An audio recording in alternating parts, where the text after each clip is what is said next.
खबरों में आगे बढ़ते हैं। सरगोजा में लव जिहाद के बाद जमीनी जिहाद का मामला अब सामने आया है, जहां एक समुदाय, विशेष समुदाय के लोगों के द्वारा संरक्षित जनजाति पंडो वर्ग के लोगों की जमीन हथियाने का मामला सामने आया है। तो सरगोजा जिले के माजा ग्राम पंचायत के राजा कटेल इलाके में पंडो समुदाय के लोग अपनी जमीन वापस दिलाने की गुहार लेकर कलेक्टर और एसपी के दफ्तर पहुंचे हुए हैं। दरअसल इन ग्रामीणों का आरोप है कि करीब 30 से 40 साल पहले मुस्लिम समुदाय के लोग बकरियों का व्यवसाय करने उस गांव में आए थे, जहां उन्होंने पहले झोपड़ियां बनाई और फिर उसके बाद ग्रामीणों को बहला फुसलाकर उसकी जमीन पर कब्जा कर लिया। और यही नहीं, ग्रामीणों का ये भी आरोप है कि अब पंडो समाज की ज्यादातर जमीन पर इनका कब्जा हो गया। कई सालों से ये लोग अपनी जमीन वापस दिलाने की मांग कर रहे हैं, मगर अब तक कोई निराकरण नहीं निकल सका।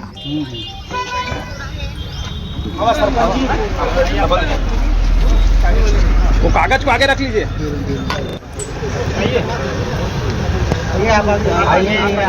रुकिए, अभी बाइट लेंगे अपन, लेंगे। 40 साल से ज्यादा हो गए हैं। लोग आए, वहां पर बसे। मुसलमान समुदाय के हैं, इस्लाम को मानने वाले लोग हैं। और वहाँ कुछ दिनों से बात चल रही थी, मेरे से भी आके उन लोग मिले थे। मैंने पूछा था कि किस जमीन पे आप लोग काबिज हैं, तो उन्होंने कहा था गौचर। और उन्होंने ये भी कहा था कि वहाँ पर प्रधानमंत्री आवास बन गए, कई लोगों के प्रधानमंत्री आवास बन गए, अब हमको हटने के लिए कहा जा रहा है। मैंने जब जानकारी ली तो ये पता चला कि राजा कटेल करके पारा है माजा गांव का, वहाँ 10 मामले करीब ऐसे हैं। पंडो समाज के लोग कह रहे हैं कि ये हमारी जमीन है।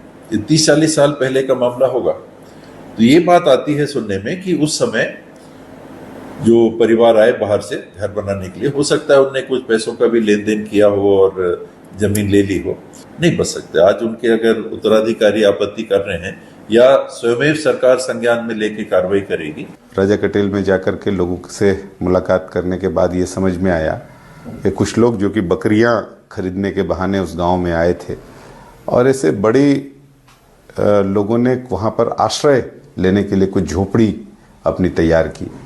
हम सब लोगों को मिलकर के इस विषय को जरूर आगे बढ़ाना चाहिए, ताकि वंचित वर्ग, जो पंडो जनजाति का वंचित वर्ग है, जो राष्ट्रपति के दत्तक पुत्र के रूप में जाने जाते हैं, बढ़ाना चाहेंगे। मुख्यमंत्री जी के संज्ञान में लाना चाहेंगे, प्रभारी मंत्री जी के संज्ञान में लाना चाहेंगे और जल्द से जल्द उनको राहत दिलाने का प्रयास करेंगे। हम लोग को जान से मारने की धमकी दी जाती है, इसलिए हम लोग आज पुलिस अधीक्षक के पास आए हैं। क्यों जान से मारने की धमकी दी जाती है? जमीन विषय हम लोग इनके ऊपर केस करवाए थे। अच्छा, तो हम लोग को बोल रहे हैं कि नहीं, जान से मरवा देंगे, एक्सीडेंट करवा देंगे। ऐसे कौन कौन है और क्या कितना जमीन है जो कब्जा किए हैं, बताओ। 15-20 लोग का जमीन है, जो पट्टाधारी जमीन है। उसमें इन लोग जबरन घर बना लिए हैं, मकान बना लिए हैं और हम लोग को डरवाते धमकाते हैं। कितना जमीन है? जान से मार देंगे, इसी टाइप।